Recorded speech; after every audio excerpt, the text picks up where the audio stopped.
Bonjour, bonjour, j'espère que vous allez bien. Aujourd'hui on se retrouve pour une nouvelle vidéo et comme vous avez pu le constater avec les dernières vidéos, c'est bon, on est à jour pour 2022. Maintenant on va pouvoir faire des petites vidéos un petit peu plus fun ou que sais-je, mais en tout cas 2022, tous les bilans y sont faits. Après la semaine prochaine on arrive déjà début février, donc normalement vous aurez mon update lecture, mon bilan lecture du mois de janvier. Mais en attendant, j'avais envie d'une petite vidéo un peu fun parce que ça fait longtemps que j'ai pas fait de vidéos qui ne sont pas rétrospectives bilan, ce genre de choses, ou book haul qui sont des vidéos très classiques, on va dire, dans le booktube game. Je les adore, il n'y a pas de problème, mais là j'avais un peu envie de fantasy cette semaine. Et du coup, il y a quelques semaines, je vous avais fait un tag qui était un tag mix littéraire, mix sur une série télé que j'adore qui est Brooklyn Nine-Nine. Donc j'avais pris quelques personnages les plus iconiques de la série. Je leur avais donné des traits plutôt stéréotypés, ça va être le cas aujourd'hui avec la série du jour. Et j'avais répondu à chaque personnage stéréotype par un livre. On va faire la même chose aujourd'hui avec la série Friends, qui est série iconique. C'est pourtant pas forcément de ma génération, parce que ça a commencé, j'étais à peine née. Mais c'est la série par excellence que je regarde tout le temps, enfin que j'adore. Quasiment tout le monde peut aimer, je connais personne qui n'aime pas Friends. C'est vraiment la base ultime niveau série à mon sens. Et petite anecdote, quand j'étais en études de médecine au Mans, j'avais un appart et je captais très mal la télé, je captais deux chaînes. Donc j'ai capté D17, je crois que ça s'appelle plus comme ça du tout, pour les clips, mais j'en avais ras-le-bol de voir les mêmes clips toute la journée. Sachant qu'en médecine, j'avais cours que le matin, donc l'après-midi j'étais chez moi. Clairement je bossais pas mes cours, donc je regardais en partie la télé. Et l'autre chaîne c'était, ça doit être TMC ou passe assez régulièrement Friends. Et du coup je regardais tout le temps Friends à cette époque-là. Sauf que vous savez, enfin, comme c'est toute la semaine, il y a les mêmes épisodes par rapport à la veille, le lendemain, tout ça. Je pense que je regardais 3-4 fois le même épisode par semaine, mais c'est pas grave, c'est Friends, donc on pardonne. Donc là c'était pour la petite anecdote, et on va commencer tout de suite avec le tag. Vous allez très vite comprendre le principe une fois que je vais vous présenter les personnages. Donc j'ai forcément pris les 6 personnages principaux, et j'ai ajouté le petit Gunther qui fait partie des personnages aussi iconiques de Friends. J'ai pas repris tous les personnages, peut-être que je pourrais faire un second volet, mais en même temps avec que des personnages secondaires un petit peu étranges. Et j'espère que cette vidéo va vous plaire. Et on commence tout de suite avec mon personnage préféré de la série, alias Phoebe. Voilà, c'est mon personnage préféré ever de la série, je l'adore, elle me fait mourir de rire, je la surkiffe. Et du coup pour Phoebe, c'est la masseuse de la série, et du coup un livre qui me détend. Et un livre qui me détend, clairement on va partir sur l'autrice de mon enfance qui est Meg Cabot. Et je vais pas vous sortir Journal d'une princesse pour être un petit peu plus original cette fois-ci, mais bien Star Incognito publié au livre de poche. Clairement ça je pense que c'est une très vieille édition, je pense qu'il a connu une nouvelle couverture depuis, puisque cet exemplaire date de 2007, voilà, tout simplement. Donc c'est un des one-shots de Meg Cabot, donc c'est aussi pour ça que c'est un livre qui me détend, parce que j'aime bien le relire de temps en temps, et comme c'est un one-shot, j'ai pas 11 livres à me lire comme Journal d'une princesse dès que je veux faire une relecture. Et typiquement je l'ai relu cet été et ça m'a fait trop du bien. Dans ce livre on va suivre l'histoire de Jenny qui est une jeune lycéenne plutôt... elle rentre dans les cases quoi, elle a des amis, elle est pas excellente élève, elle est pas nullissime, elle est pas sportive, elle est pas stéréotypée, intelligente et tout, c'est la fille bien sous tout rapport. Clairement l'expression bien sous tout rapport, c'est Jenny. Jenny a un petit secret au sein du lycée et très peu de personnes sont au courant, mais il y a une chronique dans le journal du lycée qui s'appelle Cher Amy, où en fait les gens se confient à elle et Amy doit y répondre. Et c'est Ginny qui endosse ce rôle cette année. Et du coup c'est vraiment un petit secret parce que forcément les gens ne se confieraient pas forcément s'ils savaient qui était derrière Amy. Grâce à ce statut où elle tient tous les secrets, le directeur du lycée et la CPE viennent voir Jenny pour lui proposer un petit marché. Comme elle sait très bien garder les secrets, il y a Luke Striker qui va arriver, et Luke Striker c'est clairement l'icône des jeunes de ce moment. C'est la star de cinéma montante qui a fait battre tous les cœurs dans une série où il jouait un jeune enfant. Depuis il a bien grandi, il a fait des rôles un peu plus sexy où son sex appeal ressort clairement. Et là pour préparer un de ses prochains rôles où il doit endosser un lycéen, il vient sous couverture dans le lycée de Jenny pour essayer de voir comment se comporte un vrai lycéen, parce que lui avec sa carrière cinématographique il n'a jamais réellement été lycéen. Et du coup c'est sur Jenny que ça tombe, ce secret qu'elle doit absolument garder. Et bah je vous en dis pas plus, mais il va y avoir forcément des petits rebondissements là-dedans et potentiellement une petite histoire d'amour. La première fois, je ne sais pas quel âge j'avais quand j'ai lu ce livre, mais franchement en 2007 c'est possible que je l'ai lu à ce moment-là. Je sais pas si l'édition est plus vieille que le moment où je l'ai acheté, mais c'est possible que je l'ai lu à ce moment-là, donc bah ça fait déjà 15 ans, hein. Ça ne me rajeunit pas tout ça, mais clairement Meg Cabot, tous ces livres me détendent et me réconfortent.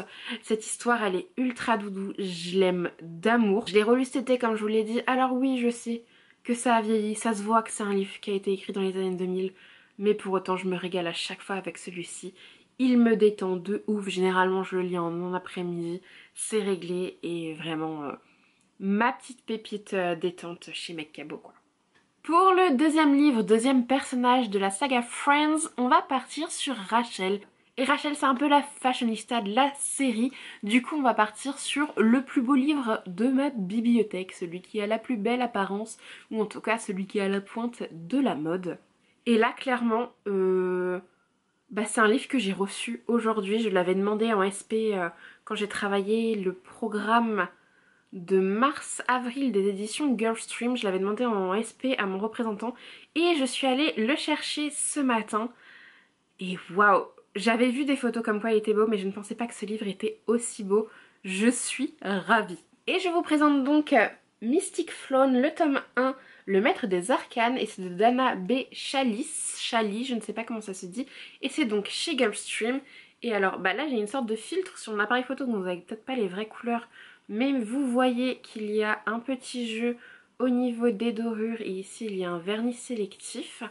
Et encore, ce n'est que le début, donc voilà, petit jeu. Hop, là, trop beau. Et même si c'est un livre souple, il a une jaquette.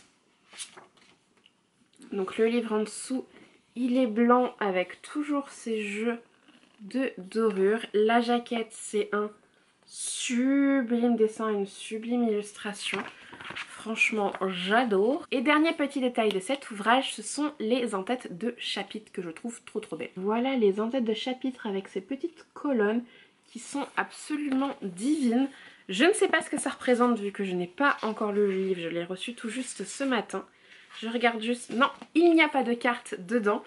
Il sort début mars, si j'ai bien vu. Il sort début mars, donc là je l'ai reçu un petit peu en avance, donc je vais pouvoir le lire avant sa sortie. Et ça m'enchante énormément. Comme ça, dès qu'on va le recevoir à la librairie, je vais pouvoir le conseiller à mes clients lecteurs et lectrices. Du coup, très contente. Mais ouais, vraiment, j'en ai plein des beaux livres dans ma bibliothèque. Mais quand j'ai reçu celui-ci ce matin et que je savais que je tournerais cette vidéo, bah autant vous dire que j'ai pas réfléchi plus longtemps. Et désolée, je vais pas vous faire un résumé vu que je ne l'ai pas encore lu. Je sais juste que ça parle de robots, un peu intelligence artificielle, de plusieurs mondes, tout ça, et que ça me plaît beaucoup. Et seule info que j'ai vue, c'est une duologie, donc c'est un tome 1, et il y aura 2 tomes. J'ai trop hâte de le lire. Je pense que je finis ma lecture en cours qui est numéro 2 de David Fuenquinos. Et après je pense que je vais embarquer avec celui-là parce qu'il me fait terriblement envie.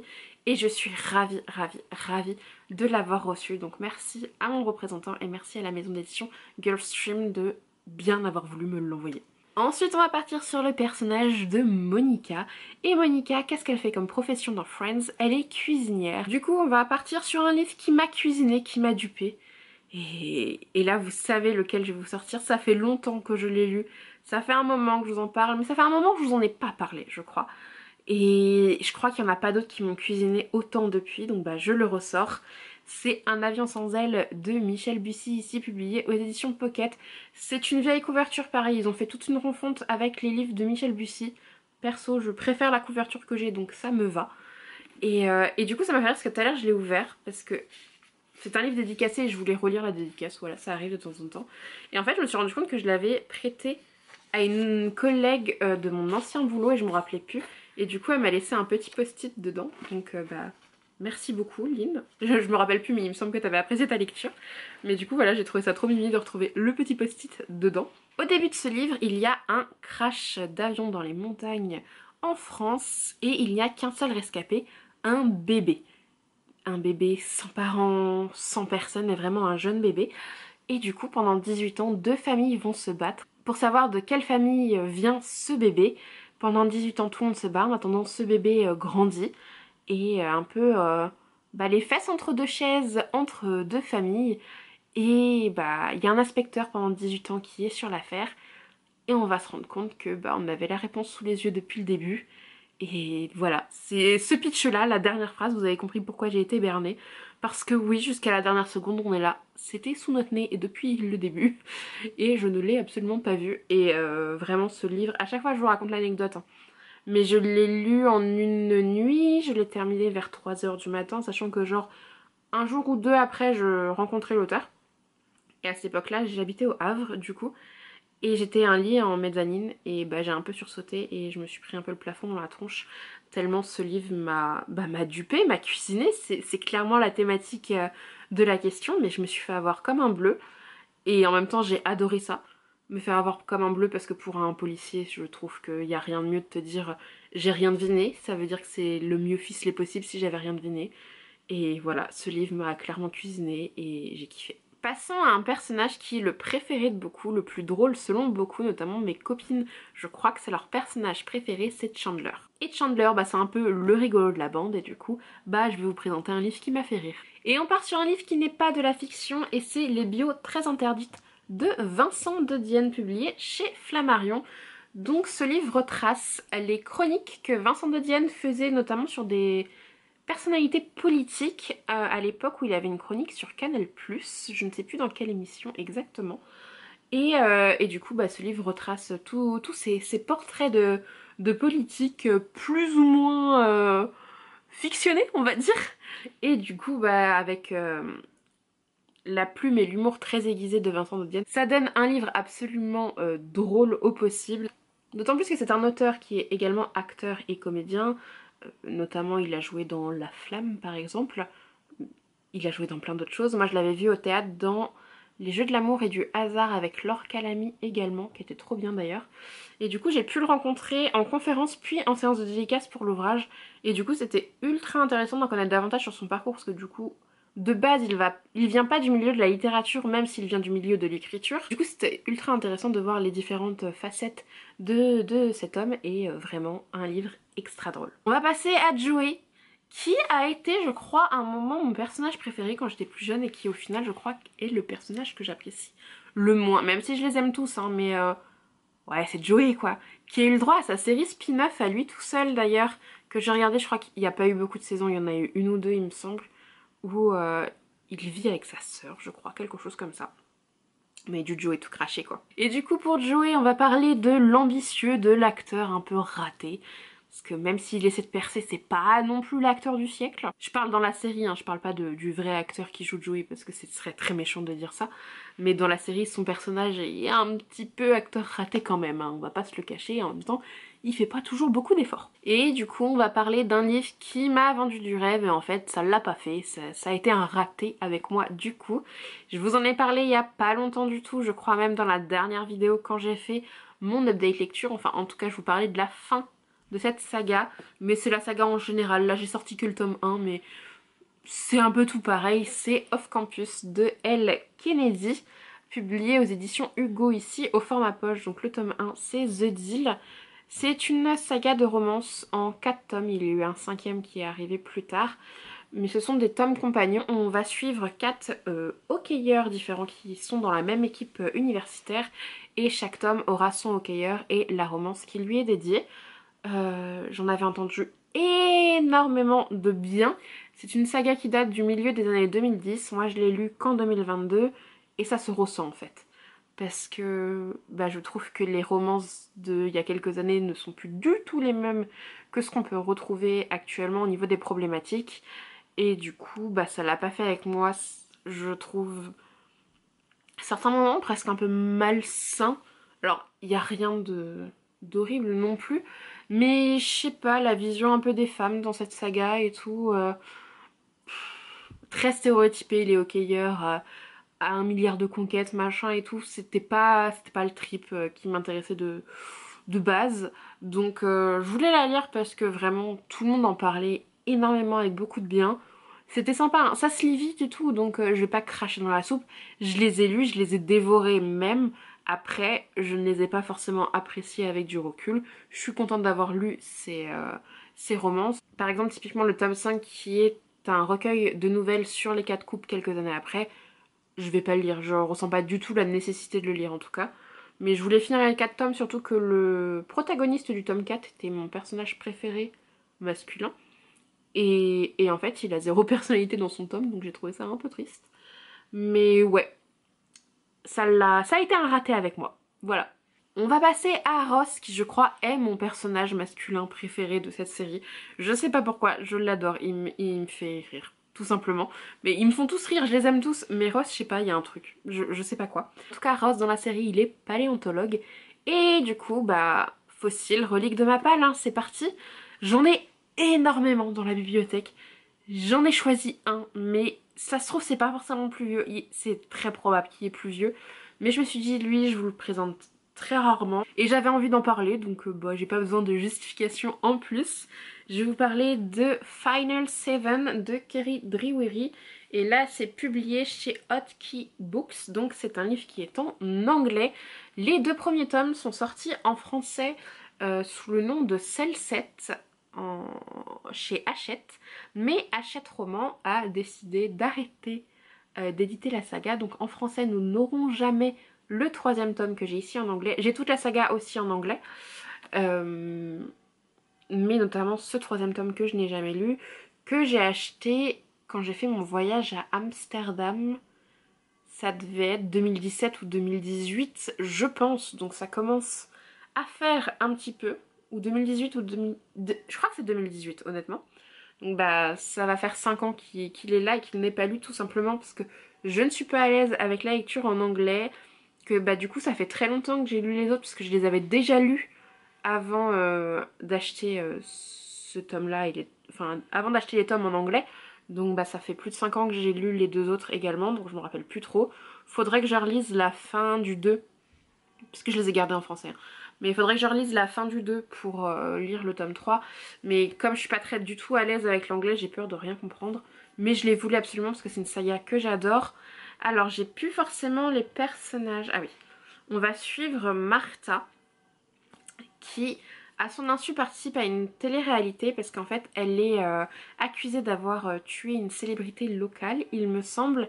Et en fait elle va être jugée par un public de télé-réalité et elle va être emprisonnée pendant 7 jours, je crois. Et grosso modo, bah, c'est les téléspectateurs qui vont décider si elle doit mourir ou pas. C'est un jeu comme un autre, j'ai envie de vous dire. Je trouve qu'il n'y a pas tellement de fun dans cette réalité, mais après, soit, hein. Voilà. Vous avez bien compris, c'est un roman un peu dystopique, roman d'anticipation, ado, que vraiment je surkiffe, mais que je n'ai jamais eu le fin mot de l'histoire parce que j'ai très peur de me lancer dans ce tome 3 en anglais. Mais excellente lecture, mais que je vous recommande. Et bah, ceux qui savent lire en anglais, je vous la recommande parce qu'elle est dingue. Mais ceux qui ne savent pas lire en anglais et qui ont envie d'avoir le fin mot de l'histoire, bah sorry not sorry, c'est pas ma faute. Et du coup, dernier personnage de Friends, Gunther, qui est donc le célèbre barista du Central Perk, qui est secrètement, à moitié secrètement amoureux de Rachel, et du coup, bah, un peu l'amoureux transi, et on va parler d'un personnage qui me fait crusher à fond. Donc Gunther me fait pas crusher dans la série, mais vous avez compris, il a un énorme crush sur Rachel, donc bah, personnage dont j'ai un crush dessus, j'en ai un milliard. Franchement, je pourrais vous faire une vidéo dédiée sur mes crushs en littérature. La vidéo pourrait durer plusieurs heures. Donc j'ai dû en choisir un. C'était très dur d'en choisir un. Et potentiellement, si j'avais tourné la vidéo demain, si je l'avais tournée il y a 3 jours, je vous aurais pas sorti le même livre, parce qu'il y a tellement de choix que je ne sais plus où donner de la tête à ce niveau-là. Mais du coup, je vais partir sur un qui est complètement... bah... Il fait partie des bests. Et je crois que ça changera jamais. Et du coup, c'est Thorn dans les Chroniques lunaires de Marissa Meyer, publié chez PKJ, ici au format poche. Donc là, je vous sors le tome 3 Crest, parce que c'est le tome où il est le plus investi, c'est le tome où sa romance se passe. Pour Petit Pitch et Chroniques lunaires, c'est une réécriture des contes qu'on connaît parmi les contes Disney qui ont bercé notre enfance. On va tout d'abord suivre Cinder, Cendrillon, qui est une cyborg, donc qui est mi-humaine, mi-robot, et qui va être entraînée dans une aventure qui est bien plus grande qu'elle parce que son état de cyborg fait qu'elle est peut-être la clé d'un complot entre les lunaires qui vivent sur la Lune et les terriens qui vivent sur la Terre. Et du coup ça va être toute cette réécriture de contes avec les personnages qui ont leur romance et en même temps on est dans un univers space opéra un peu post-apo qui est tout à fait délectable pour la littérature adolescente et young adulte. Au niveau des personnages, par rapport aux contes qui sont représentés, on va avoir Cinder pour Cendrillon, Scarlett avec le tome 2 pour Le Petit Chaperon Rouge, Cress pour le tome 3 avec Réponse et enfin Winter avec le tome 4 pour Blanche-Neige. Les Chroniques Lunaires, c'est clairement une de mes sagas préférées au monde. Je l'aime d'amour, elle a réussi à détrôner il y a quelques années l'expérience Noah Thorson de Michel Gagnon dont je vous parlais énormément fut une époque, et là grosso modo elle est sur la place numéro 1, elle la partage avec la Selkie Megara Nolan, mais ils sont tous les deux assis confortablement en première place, ils s'apprécient tous les deux et voilà, pour l'instant ça n'a pas été détrôné parce que vraiment c'est deux sagas que j'aime d'amour. Vraiment les Chroniques Lunaires, je pensais pas aimer autant, déjà je les ai découverts bien longtemps après tout le monde parce qu'on peut le voir, j'ai les formats poche, donc pour attendre que les formats poche soient sortis je peux vous dire j'ai attendu un petit moment. Et je regrette pas du tout d'avoir écouté tous les avis dithyrambiques que j'ai entendus sur cette saga parce que waouh, c'est absolument génial. Réécriture de contes, post-apo, space opéra, aventure, inédite, en veux-tu, en voilà, avec des rebondissements du futur et de la romance. Trop mignonne. Bah oui, c'est le cocktail parfait à boire sans modération et c'est trop bien. Et pour revenir au personnage qui me fait fondre, pour lequel j'ai un crush. Thorn, qui est le personnage masculin principal du tome 3 mais qu'on voit dans les autres tomes, je l'aime trop, il a un charisme de malade, il dégage vraiment quelque chose et au départ il peut paraître un petit peu le petit con quoi de la bande et en fait il est beaucoup plus profond que ça et notamment il lui arrive des choses dans le tome 3 qui le rendent plus vulnérable et dans sa vulnérabilité il est aussi très séduisant. Et ouais, juste énorme crush pour lui. Mais c'est un personnage qui au début de l'histoire ne paraît pas si complexe que ça, mais qui le devient et du coup ça lui apporte beaucoup de charme, de charisme et ouais, ça fonctionne de ouf sur moi et je suis grave fan de ce personnage. Et c'est un de mes book boyfriends depuis maintenant un moment.